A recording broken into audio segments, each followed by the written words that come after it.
All right, hello Internet. My name is Ben Titus. I'm a bass player from Milwaukee, Wisconsin, and today I'm going to be doing a little bit of a walkthrough of the MOD Devices Dwarf, which just came in the mail a couple of weeks ago. I was one of the early Kickstarter backers, and because of COVID, it took forever for them to get ramped up just because of supply constraints and all that good stuff. But it's here, and I wanted to kind of approach this from the bass player's perspective. I am doing this as a live stream, so hope you guys enjoy it.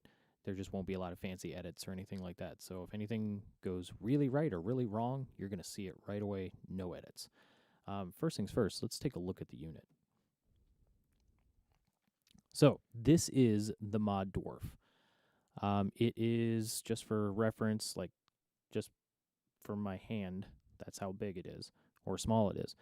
And the way that this is marketed is it can replace pedal boards of ridiculously much higher sizes through plugins and the use of a graphical user interface, which I'll get into in a moment here. So what this thing basically is, it's a mini computer. It runs, I believe it's based off of a Linux system, and it's open source. So if you are somebody who's way better with technology than I am, this is a definitely very cool way to develop your own effects, load them up into the cloud. You can share effects. You can share full pedal boards, which I'll also show you guys in a few minutes. But I just wanted to give an overview of what this is. So it's got 3 different foot pedals. This one allows you to switch between what they call pages of effects and data and stuff like that. I'll probably get into that a very little bit, but basically, say page 1, you know maybe that controls your, if you set something yourself, you've got like a delay and then a tap for it, so you can turn the delay on, you can tap the tempo, that kind of stuff. Another click gives you another effect, and then you can program all the parameters and adjust the parameters here with these knobs and these buttons.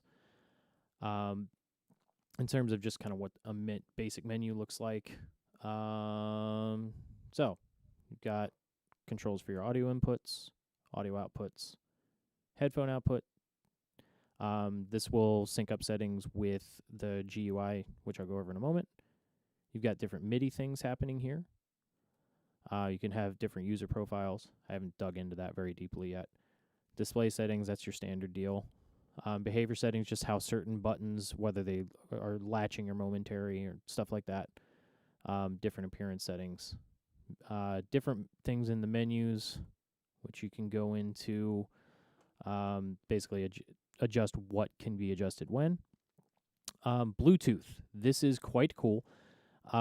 With a separate dongle, you are actually able to hook this thing wirelessly to a computer or a tablet. So you could conceivably, make all of these adjustments live on the fly, which would be a boon in a live situation, for reasons we'll get into later. But the long and short of it is, with so few buttons, unless you have an external MIDI controller, which this will do and will support, you can't treat it quite like a traditional stomp box, or a traditional like multi-effects pedal or something like that, where you've got, like, my main rig is a Helix, and I've got, 2 banks of 5 buttons, and I've got an expression pedal and stuff like that. Obviously, with this footprint, you're not going to get that. Just system info, system upgrade, that kind of stuff. So yeah, this is one of the stock plugins that comes with it. It's a SVT rig.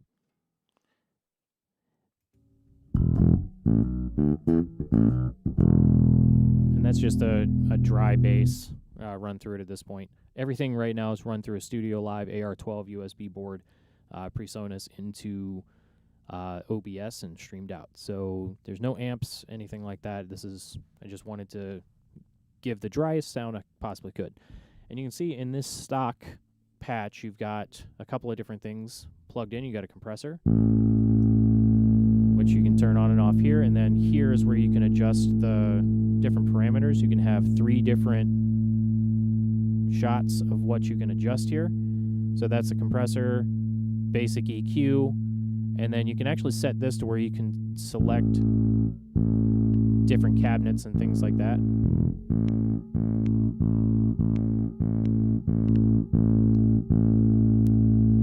And you can program all of these. So this is completely customizable. Microphone position for, virtual, all that kind of stuff. Got an octaver. Now this one doesn't have any control parameters set up on the buttons for the octaver, but you can kind of see how it works. If you push both at the same time, this will allow you to go through the pedal boards. I have mine in a bass chain right now, so I've got a couple that I've kind of built that I've been playing around with. And then there are multiple different banks that you can go through here. So like, there's guitar bank that has, and these are all the stock things. Some different things here in terms of what is possible there. There's a synth bank, which doesn't have very much to it, mainly because I don't have a synth hooked up to it right now. There's a drum machine one I'm not super familiar with. There's an effects bank, and this takes you through a bunch of different pre-saved pedal boards that will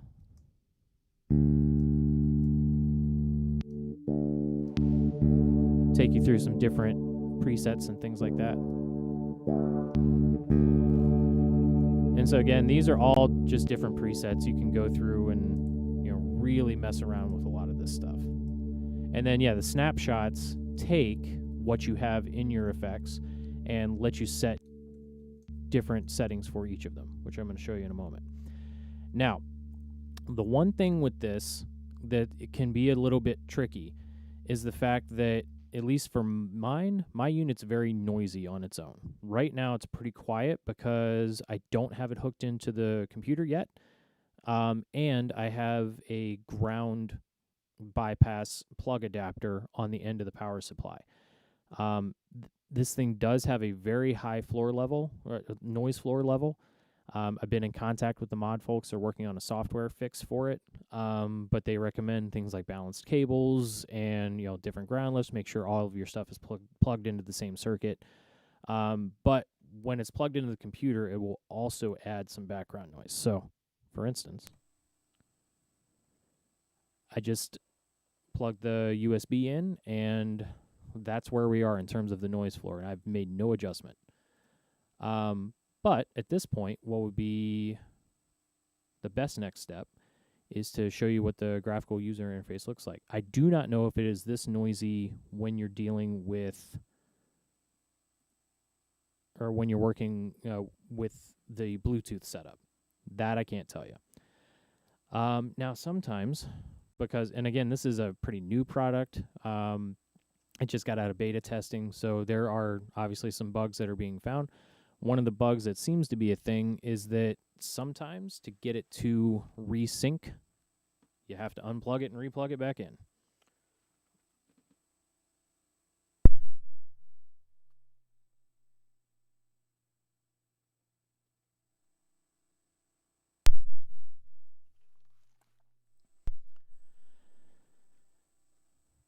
Now this thing syncs up with whatever internet browser you're using. I use Safari most of the time, and I've gotten it works on my iPad Pro as well as my iMac. So as soon as it here we go.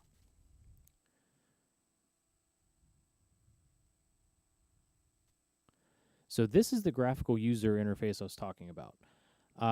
Like literally, it's it's very skeuomorphic, but it's got a floor, and you've got your different pedals. You can see the wiring, that kind of stuff, which I'm going to go over in a moment, just how to build one of these from scratch. But the that guitar super clean rig I was just playing through, that's what these are. You can go in and manually turn things off and on, amp on and off, that verb.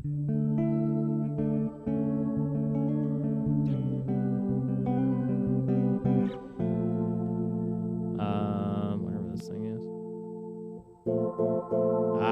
Envelope filter. Got it. So, as you can see down here, there's a number of different pedals that you can go through. You've got 15 different delays that come stock, about 25 different distortions, different compressors and things like that, different filters, different tone generators and things like that. You got a whole MIDI thing here. I don't know much, if any at all, about MIDI, but there are some excellent videos already online about MIDI, so go there. Different modulators, a whole bunch of different reverbs, some amp simulators, not a lot for bass, but a couple of things. Fair amount of stuff for guitar. I haven't really played around with that yet.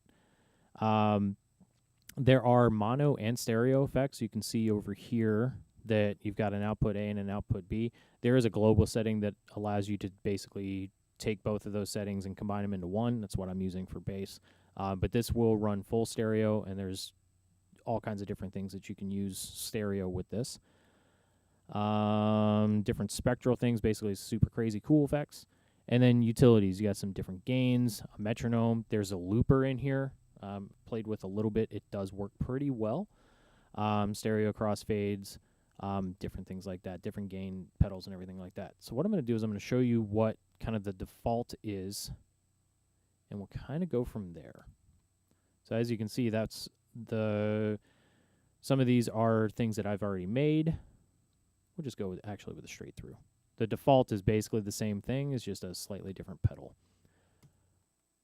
But here we go. So this, in essence, is what comes straight out of when you create a new preset. That's straight through. Bass is pretty flat overall. And then what you literally drag and drop whatever you want from any of these down here up here. Now, I am more familiar with like the Boss GT10B and the Helix, which is what replaced that. So I never really got into the physically laying pedals down thing. So this is kind of a new thing for me. But I know that I've got friends of mine that are super into all of the different, all collecting pedals and this, that, and the other. And this is like the ultimate nerddom because you can just drag and drop. That's great. It's, like I said, it's still new for me, but I'm just kind of rolling with it as much as I can. But it's pretty easy to work with in terms of what you do. Say you want to put in a delay. You take the delay. You can take the plug out of there, run the plug in here, and then connect it up to the chain.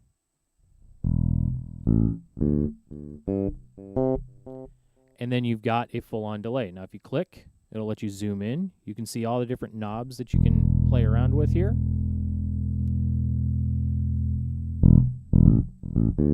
You can play it in this particular... You can play it with it here, or you can take it to a little bit deeper level here and start messing around with how some of these work.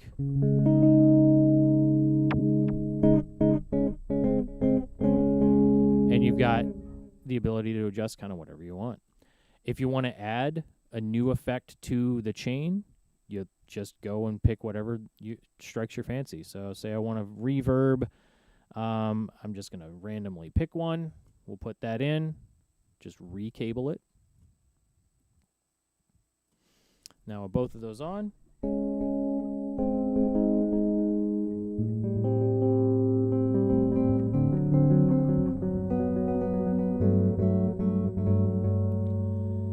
So you can get it, double it in, all that good stuff. I don't know, let's see. And then say maybe I want to make sure it sounds a little bit more like a bass amp on its way out.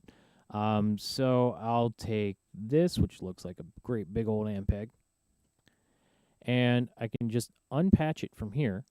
So this is where, so over here is the input. This is where your guitar signal will come from, or if you're playing MIDI, down here. You can have a stereo set up, or just mono, which is what I'm messing around with. And I'm just going to take this, plug it in here. Take this, plug it in here. Now that drastically changes the sound. obviously, because we've got an amp simulator now. And here's the difference between the two.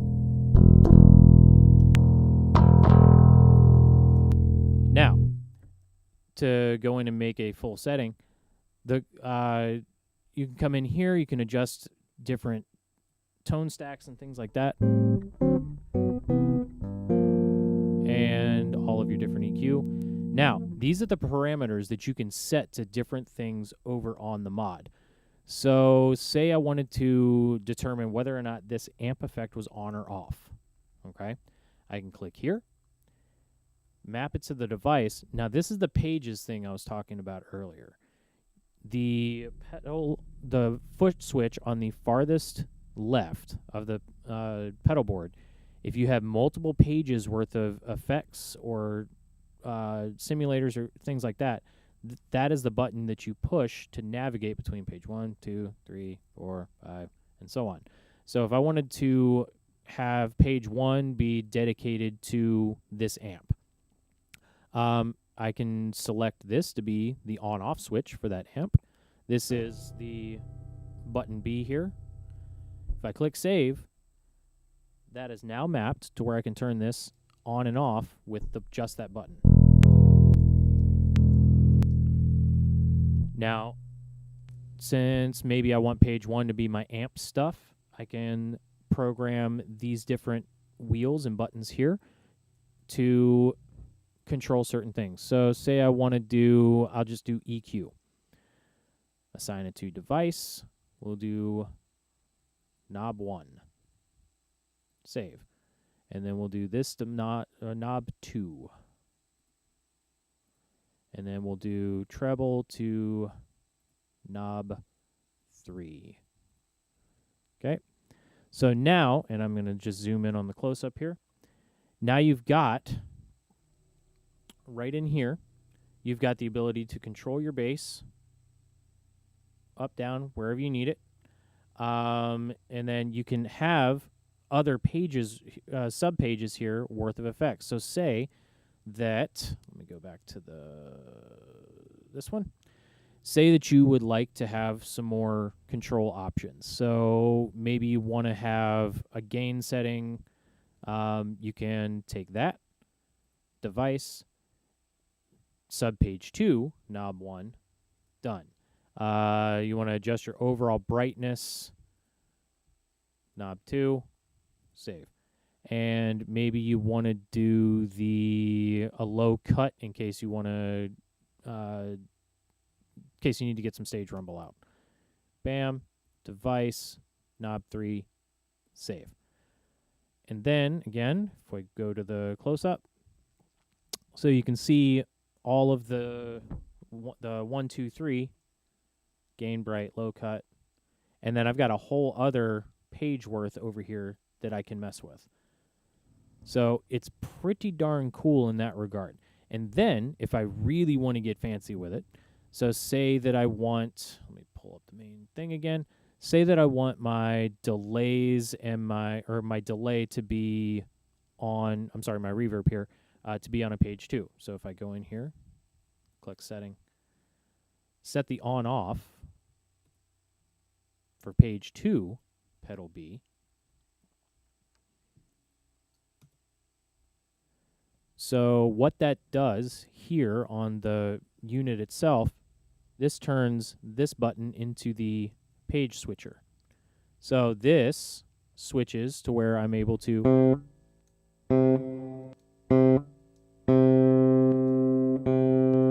turn it on and off straight up from there. And then say I want to make page 2 be my delay setting here. So we'll make that knob 1. Oh, sorry. Let me switch back to the other screen here. There we go. So decay, we'll set to knob 1. We'll set damping to knob 2. And then we'll set mix to knob 3. So then now I've got the ability to turn things off and on. And then the ability to make some different adjustments here. Okay? So, pretty cool, but again, you can start to run out of space for things that way pretty easily. So what I'm going to do is I'm going to go back into one of my boards that I already built.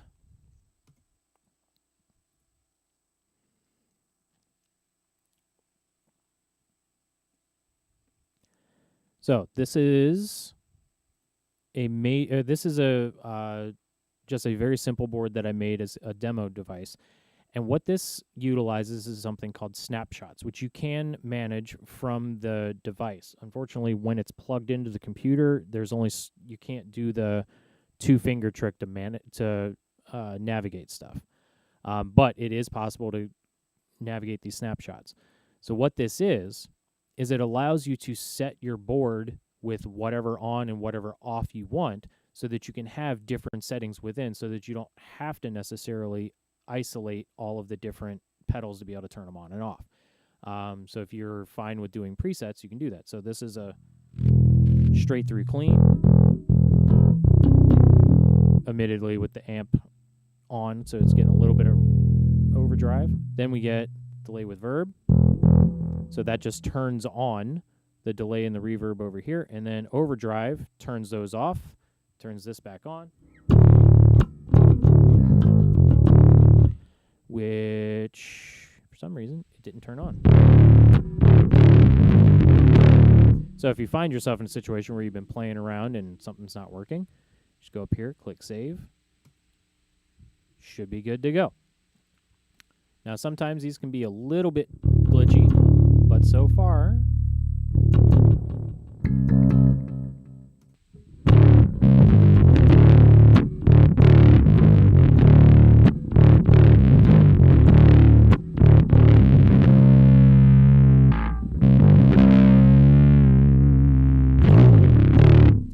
so that's how you can make this a little bit easier to manage just by using the snapshots. That's something that, for me, is a little bit new, just because I normally just program one patch and then I can control all of the different buttons as I go. So that's the GUI. That's how to build a pedal board and stuff like that. I'm still working on how I like things laid out, because this is a whole new world for me. Now, one of the really cool things that you can do is, so besides the fact that you can save all the boards, you can also set them up in banks, like I was talking about earlier. So you've got different guitar ones. So I'm setting up my bass one right now, but basically this makes it where you can use this one box for multiple instruments. All you got to do is switch which bank you need. There's random drum machine one, though that one's definitely going to need some other things plugged into it. And then you've got a number of different effects here that come pre-done for you. And then this, again, it's a MIDI thing. I don't have a MIDI board hooked up. But there's different ways to go about it. There's a full plugin store. So a lot of these are free. Some of them you pay for. But this is growing all the time. But if it's a freebie and you don't have it, you can click on it and you can install it.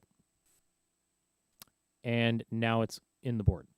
And this has grown substantially just since last week when I first opened this up. There's more things on here than there were then.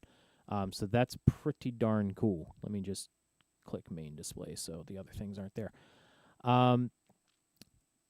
So there's a number of different things here that you can play around with. Definitely play with those. Now, a cool thing you can do, got to remember exactly how to get to it, is you can actually try out other people's pedal boards in your device.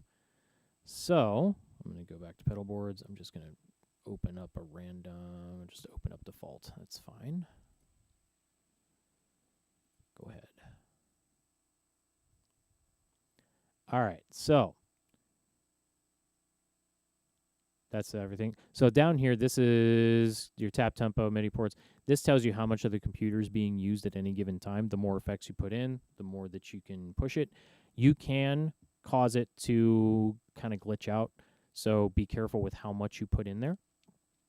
So yeah, the other part of this that you can do is, obviously you can share your own your keyboards. But what you can also do, let's see, MOD Dwarf pedal boards.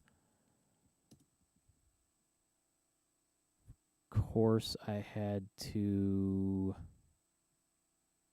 There we go. Of course, I had to reset this a minute ago. But you can go in here, and these are user uploaded for the most part, and you can try out kind of whatever you want. So say I wanted to try some different bass stuff.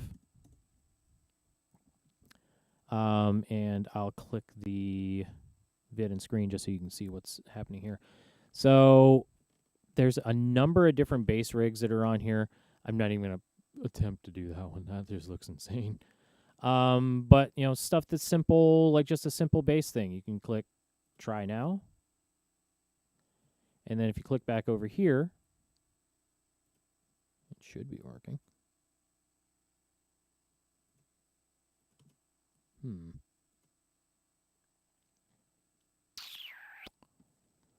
Well, that's weird.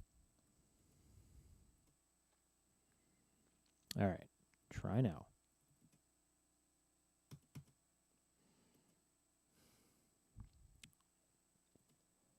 Well, that's embarrassing. So yeah, the way this should work is that when you click the try now thing, it opens it up onto the mod device itself and lets you play around with it. For some reason, today, it does not seem to be doing its thing. So that's unfortunate. But let's see. Open link in a new tab, maybe. Ah, here we go. So if I click over here, it's loaded in. So this is, I want to give the guy credit. This, I believe, is Matt G's setup from 5 days ago. And it's in on the board.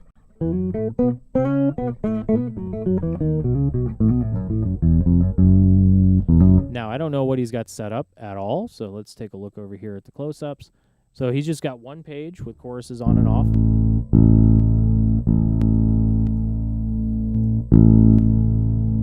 So his stuff doesn't appear to be super crazy, but again, pretty darn cool that you can do that. Let's just see what else we got happening out here. Let's see, close that. And then basically, as we open them, it'll just overlap any of those. And if there's anything there we don't like, we just don't save it. So yeah, let's say we'll try open that in a new tab. Cool. That should be loading. Now, occasionally, these different things do not want to work. Some things load well. There we go. So that's just somebody who decided to program a nice, easy, basic sound. Looks like the cabinet he's using. You know, again, you can use try a bunch of different cabs. Looks like he's using a guitar cabinet for this instead of the bass cabinet setting, but that's fine. 15-inch speaker, it's pretty decent sounding. Let's try to find one more. But yeah, there are pages and pages of these things. I don't know what the heck a loopy avocado is. This looks redonkulous, so I'm going to give that a try. So, Giuliano Vozella, I believe. So here we go. That should be in over here. Yes, I'll click OK.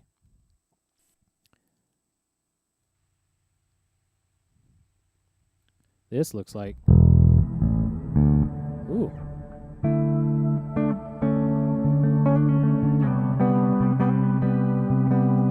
Cool. And then over in Modland, looks like there's some... he's got an octaver put in. A little bit of envelope filter. And he's got 5 pages worth of fun here. So nothing's hooked up there. But that's how to adjust the shimmer, apparently. That's a verb adjustment. That's a master out. And a channel select there, it looks like.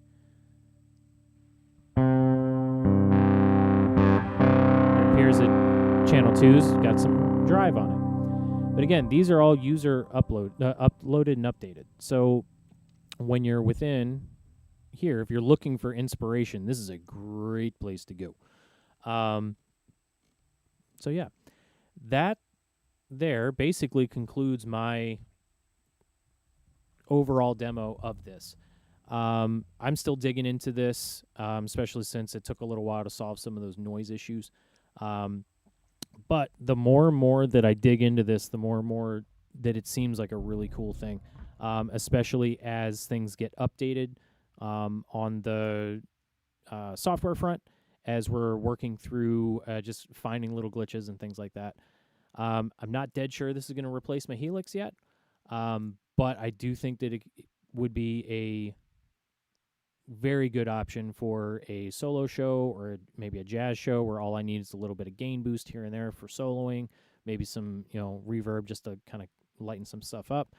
But the sky's the limit as people are playing with this and adding more and more settings and features and emulators and things like that.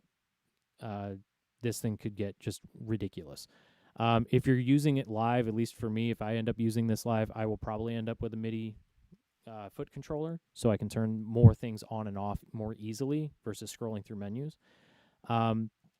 And that would definitely be an advantage of using snapshots, is to be able to do that as well. One thing that is inherent with this device is that when you're switching between, and I may or may not be able to show this, when you're switching between,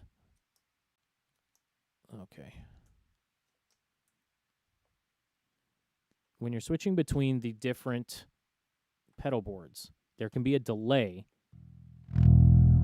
as they switch.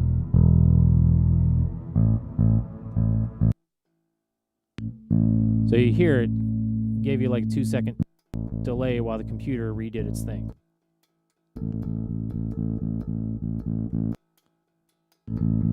So if you're used to being able to switch banks like that super quick and have stuff be relatively instantaneous, without using snapshots, that's not going to happen. And even with using snapshots, if you have heavy effects, it can take the computer a second to kind of catch up. So there's obviously a few little limitations there that I've found so far from the bass player's perspective.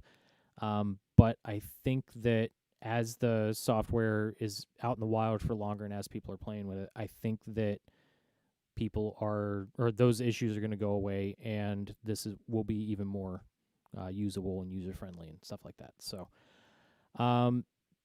if you stuck around to the end, thank you so much for doing so. Feel free to visit me on the web, bentitusmusic.com. Visit Mod Devices, check out their stuff.